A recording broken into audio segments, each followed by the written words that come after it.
how to apply for jobs. I have done videos to explain how to search for jobs online, especially to the UK and Canada. Those applying to the UK NHS, I have videos on my YouTube channel that is going to teach you how to search for jobs on the NHS website and then how to apply on the track website.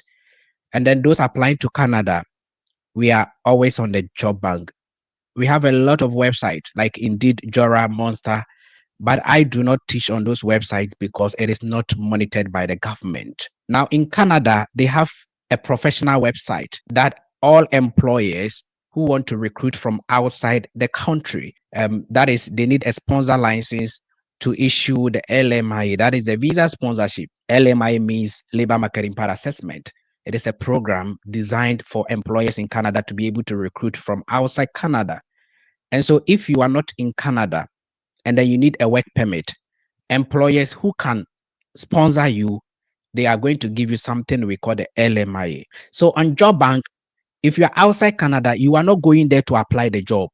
You are going to search for the employers. And after you find them, you get their email address. You now go to contact them. When you get on the Canada Job Bank, you're going to see their government logo. You're going to see Government of Canada. You're going to see Job Bank. On your right-hand side, you're going to see sign in.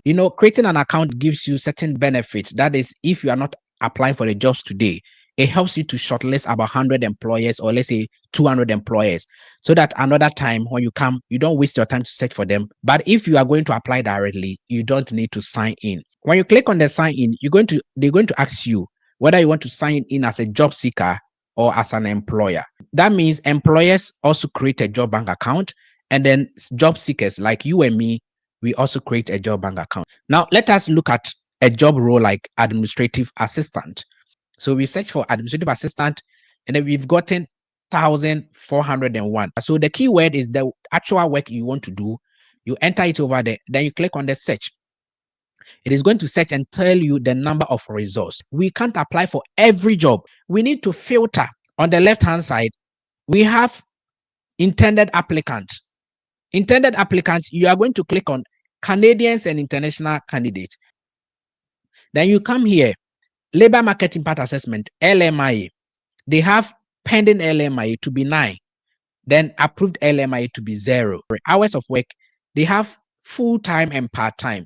Now, you are looking at a full-time job because to be able to get a job in Canada, especially on the visa sponsorship, it shouldn't be a part-time job. It should be a full-time. So you click on the full-time.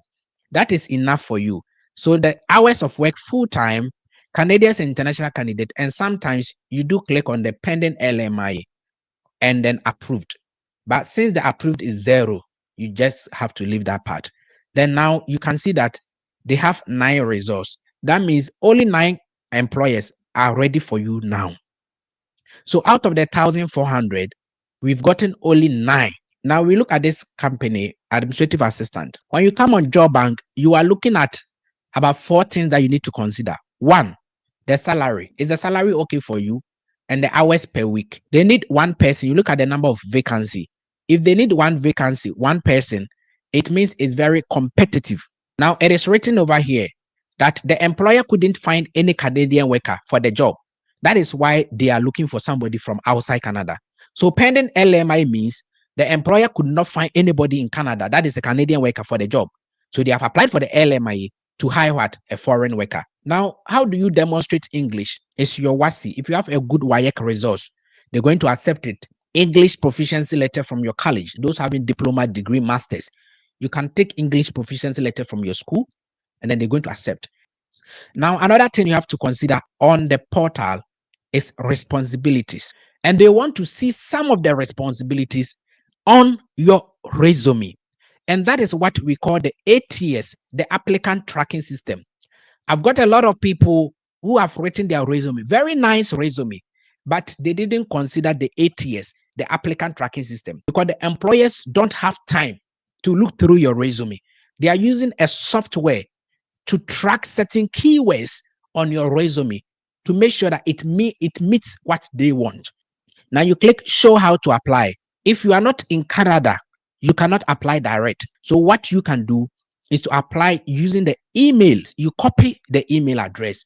So I have highlighted Control+C on my keyboard, It's a copy. So at where they've written the to or the recipient, then you paste the employer's email address. Subject is something to pre-inform the recipient of what the message is about. Assistant role. With this, the employer will know that, okay, you want to submit your application and the role is administrative assistant, because most employers, they are having a lot of roles advertised on the job bank. And then you come to the body. The body is this place, okay? The space provided under the subject where you can see the cursor blinking. I am currently in Ghana. I am currently in Ghana. I'm currently in Dubai. I'm currently anywhere that you are, right? I'm currently in Ghana, willing to relocate. Willing to relocate. Hence, will need a visa sponsorship. So you have pre-informed the employer that you need a visa sponsorship, into bracket LMIA. I can't wait to hear from you. Thank you, or something like that. All right. You don't need to write much because you already have a cover letter attached to it. So you can say thank you, and then you are good to go. Or maybe I can't wait to hear from you before the thank you. That is individual preference. So you see, just 2 lines. 2 lines, it is telling the employer a lot. One, you have greeted the employer salutation. There is an introduction. There is an information about you going through the roles. And then you know that you can contribute to the company. You've already informed the employer that you are in Ghana, you want to relocate. And so you need a visa sponsorship. And so the employer will work for the LMI for you. And then you also told the employer that you have attached a resume, a cover letter, and other relevant documents. Thank you. It is called like that. You see that as a symbol over there. It is called attached files. So you click on it, it will take you onto your computer, and then you will be able to upload your documents. So you click on it, it takes you onto your computer, and then you click on the resume and the cover letter. So let's say I have a resume and a cover letter for Jacob.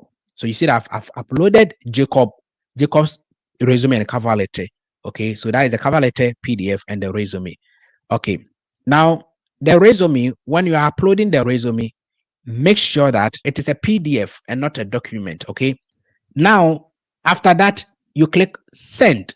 You click send. You can see send over there. You click on the send, and then it is going straight to that particular employer. The software to create the resume, that is the My Perfect Resume. My ChatGPT, I pay £20 every month. You can see on the screen. Even I am using the paid version, but I don't use it for resume. Okay. If you use the My Perfect Resume to write your resume and then you use ChatGPT, you will see the difference. cv.tipsandjust@gmail.com. If you send me that email, it is only for CV and a cover letter.